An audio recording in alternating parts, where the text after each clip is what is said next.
नाज़रीन, किस्त के आगाज में हम देखते हैं कि काजी फाजिल सुल्तान से शर्मिंदा होकर अपना इस्तीफा पेश करते हैं, जिसे सुल्तान फाड़ते हुए कहते हैं कि अल्लाह का शुक्र है कि वो दोबारा मुत्तहिद हैं, और उन्हें लेकर दीवान में दाखिल हो जाते हैं। कुद्स में जातियां मुसलमानों से लूटा हुआ सोना लोगों में बांट रहे होते हैं कि लॉर्ड गाय का कमांडर उन्हें बुलाने आता है, और दीवान में सुल्तान उमरा और वुज़रा से कहते हैं कि उन्हें सलीबियों को दिखाना होगा कि मुसलमान मुत्तहिद नहीं हैं, और कुद्स से बाहर लाकर उन्हें इबरतनाक शिकस्त देंगे। तूमान और इज्जतुद्दीन कहते हैं कि वो भी सलीबियों की तरह फतह के बाद उनका खून बहाएंगे, जिस पर सुल्तान हरगिज राजी नहीं होते। कुद्स में लॉर्ड गाय जातियां को सबके सामने फांसी देने का फैसला सुनाता है, जिस पर वो कहते हैं कि कुद्स के लोग उनके साथ हैं क्योंकि वो अमन से उकता गए हैं। इसी लम्हे सिबीला आती है और उस वहशी पर चिल्लाती है कि उसने उसके बाप और भाई के वादे को तोड़ दिया, जिसके लिए वो जाने दिए गए। एक मंजर में बोर्डू फूल को देखते हुए सायरा की याद में रो रहा होता है कि सुल्तान वहां आकर कहते हैं कि अपनी तड़प का सही इस्तेमाल करें, उसके अंदर की आग या तो रोशनी देगी या वो खुद जलकर राख बन जाएगा, और वहां से चले जाते हैं। कुद्स में खलील लॉर्ड गाय से कहता है कि सलाहुद्दीन ने जातियां और कुद्स को उनके हवाले करने का हुक्म दिया है, जिस पर वो कहते हैं कि वो उनके नुकसान की माली तलाफी कर सकता है, और अगर कुद्स चाहिए तो जंग करे। खलील मुड़ने ही वाला होता है कि जातियां उसके सीने में खंजर घोंप देते हैं। बालन खलील को सहारा देते हैं और लॉर्ड गाय जातियां की इस हरकत पर गुस्से में आ जाता है। बालन उनकी आंखें बंद करते हुए जातियां का गिरेबान पकड़ लेता है। विलियम्स लॉर्ड गाय से कहता है कि शाम के वक्त जातियों को सूरत हाल का जायजा लेने की इजाजत दी जाए।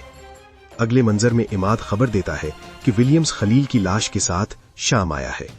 सिपाही उसे सुल्तान के कदमों में गिरा देते हैं। वो माफी मांगते हुए कहते हैं कि एलची का कत्ल रिवायत के खिलाफ है, लेकिन इसके पीछे बादशाह का नहीं बल्कि जातियां का हाथ है। सुल्तान कहते हैं कि अमन का मौसम अब खत्म हुआ, अगर जरूरत पड़ी तो वो अकेले कुद्स पर हमला करेंगे। कुद्स में लॉर्ड गाय का कमांडर खबर लाता है कि पोप के दस्ते कुद्स पहुंच चुके हैं। बाइबरा सुल्तान के पास खबर लाता है कि उनकी तवक्को के मुताबिक कुद्स की फौजें बाहर निकल आई हैं। लॉर्ड गाय जात लियोन से कहता है कि ये तारीख की कुद्स की सबसे बड़ी फौज है। वो पानी के वसाइल के पास जाने लगते हैं तो हिनॉक खबर लाता है कि सलाहुद्दीन के चंद साथी उनके भाई के साथ पानी के गिर्द मौजूद हैं। विलियम्स और बालन कह रहे होते हैं कि कुद्स की सारी फौज बाहर ले जाना बेवकूफी है, और बालन मार्कस से कहता है कि हर उस शख्स को पकड़कर लाओ जो तलवार चलाना जानता है।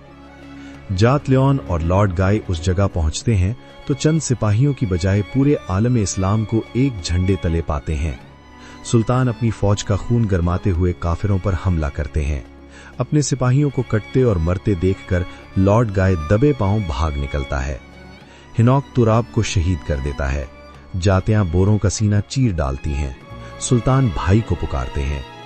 अगले मंजर में लॉर्ड गाय और जात लियोन सुल्तान के कैदी बने खेमे में लड़ रहे होते हैं। जात लियोन बोजूक से पानी मांगता है, लेकिन वो उसे नजरअंदाज कर देता है। बोरों और तुराब की मौत के बाद सुल्तान के साथी आंसू बहा रहे होते हैं।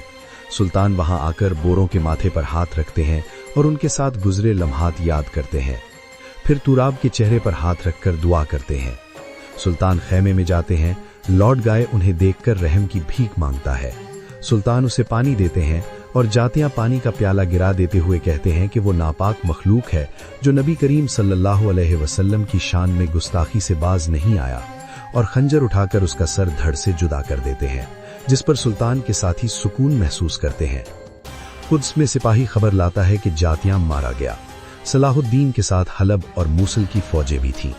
बालन मार्कस को फौज जमा करने का कहता है और सलाहुद्दीन लॉर्ड गाय को जिंदान में डालने का हुक्म देते हैं। जिंदान में उसके सिपाही भूखे शेर की तरह उसकी तरफ बढ़ते हैं, क्योंकि वो उन्हें मैदान जंग में छोड़कर भाग गया था। विलियम्स लिखता है कि सलाहुद्दीन के कुद्स आने का खामोश इंतजार सबके लिए मौत के मुतरादिफ है। बालून आसमान की तरफ देख रहा होता है कि सदा आती है। वो उससे कहता है कि कुछ भी हो जाए उसका ईमान डगमगाना नहीं चाहिए। इसी दौरान गोग बोरू कुद्स की दीवारों के सामने बुलंद आवाज में कलमा तैयबा कहता है और कुद्स में एक बड़ा आग का गोला गिरता है। सुल्तान सिपाहियों के साथ कमर बस्ता कुद्स के सामने मौजूद होते हैं और बालून आग से जलते लोगों को देखकर चिल्लाते हैं कि सब पनागाहों में जाएं। अगले मंजर में सुबह के वक्त काजी फाजिल सुल्तान के कुद्स पर हमले की तफसील लिख रहे होते हैं। सुल्तान अपने साथियों से कहते हैं कि वो बालून से मुज़ाकिरात करें कि वो शहर को नुकसान पहुंचाए बगैर उनके हवाले कर दें। बालून सलाहुद्दीन का खत पढ़ने के बाद सबीला के मना करने के बावजूद उससे मुलाकात के लिए चला जाता है। सुल्तान कहते हैं कि मासूम लोगों का खून बहाने की वजह ना बने। बालून मुस्कुराते हुए कहता है कि कुद्स में 3000 मुसलमान कैदी हैं। वो किसकी हिफाजत की बात कर रहे हैं? वो जंग के बगैर कुद्स हवाले करने पर राजी नहीं होता। वहां मारिया तैयारी करते देखकर बालून कहता है कि वो मुश्किल वक्त में कुद्स छोड़कर जा रही है। मारिया उससे कहती है कि वो उसके साथ कुस्तंतनिया चले, लेकिन वो कहता है कि कुद्स उसका मुकद्दर है और मारिया वहां से चली जाती है। बालून विलियम्स और सबीला से कहता है कि मारिया बाजंतीनी फौज के साथ कुस्तंतनिया के लिए निकल गई है और मार्कोस को अगली सुबह चौक में बुलाने का हुक्म देता है। खेमे में जंगी उमरा अभी भी इस बात पर अड़े होते हैं कि फतह के बाद कत्लेआम किया जाए, लेकिन सुल्तान कहते हैं कि मासूम लोगों का खून का एक कतरा भी नहीं बहाया जाएगा। बालून अवाम से कहता है कि वो भी उनकी तरह खौफजदा है और फतह का वादा नहीं कर रहा, लेकिन जब तक आखिरी शख्स न गिरे कुद्स नहीं गिरे। सब नारे लगाते हैं कि खुदा ऐसा ही चाहता है। खेमे में सुल्तान जंगी उमरा के मुतालबे से परेशान होते हैं। काजी फाजिल कहते हैं कि उनकी रहमदिली यकीनन कुद्स की दीवारों से ज्यादा मजबूत होगी। कुद्स में बालन हथियारों की कमी देखकर मार्कुस को चर्च की मोमबत्ती पिघलाकर तीर बनाने का हुक्म देता है, जिस पर वो हैरान रह जाता है। काजी फाजिल मुहासरे के 6ठे दिन का हाल लिख रहे हैं और वहां सलीबी अय्यूबी सिपाही गर्म तेल छिड़क रहे हैं। बालन बरसते गोलों के दरमियान भी अपने लोगों का हौसला बढ़ा रहा होता है। विलियम्स लिखता है कि उनके दरमियान बस एक ही शख्स बालन है जिसने अभी तक उम्मीद नहीं छोड़ी। अंदर सबीला जख्मियों की मरहम पट्टी कर रही है। खेमे में सुल्तान तीर को देखकर कहते हैं कि बालन ने चांदी पिघलाना शुरू कर दी है। किरातगन की परेशानी पर सुल्तान उसे तसल्ली देते हैं कि वो जलते हुए सूरज का भी हल निकालेंगे। महल में बालन सबीला से कहता है कि सूरज की चमक भी मुसलमानों को हमला करने से रोक रही है। फिर एक रात सलीबी चर्च में गीत गाते हैं और मुसलमान नाराए तकबीर बुलंद। अगली सुबह बालन सुल्तान के लश्कर को सामने से देख रहा होता है, लेकिन लश्कर सूरज की मुखालिफ सिमत में मौजूद होता है। एक बार फिर जंगी उमरा सुल्तान से इंतकाम की इजाजत मांगते हैं, लेकिन सुल्तान कहते हैं कि वो उन्हें कत्ल के लिए कैदी खुद देंगे। बालन दिल शिकस्ता दीवार के साथ बैठ जाता है। विलियम्स उसके कंधे पर हाथ रखता है तो वो खौफजदा हो जाता है। इसी लम्हे एक प्यारी सी बच्ची उसे फूल देती है, जिस पर वो रोते हुए वहां से भाग जाता है। अगले मंजर में करातगन एक सलीबी औरत और बच्चे को लाता है। सुल्तान जंगी उमरा से कहते हैं कि उन्हें मार डालें, तो वो शर्मिंदगी से सर झुका देते हैं। फिर सुल्तान करातगन को हुक्म देते हैं कि उन्हें खाना और रहने की जगह दी जाए। कुछ देर बाद बालन सुल्तान के सामने हाथ में वही फूल लिए बैठा होता है। सुल्तान कहते हैं कि उसे कहने की जरूरत नहीं, उनकी वजह से किसी भी बच्चे की आंख में आंसू आया तो ये फतह उनके लिए कफन होगी। बालन कहता है कि सिर्फ वही इस जमीन को जन्नत का बाग बना सकते हैं और पलट जाता है। कुछ देर बाद सुल्तान लश्कर समेत कुद्स में दाखिल होते हैं और उस नन्ही बच्ची को उसका फूल थमाते हैं। सुल्तान अपने रहनुमा के बनाए हुए मिंबर को देखते हैं।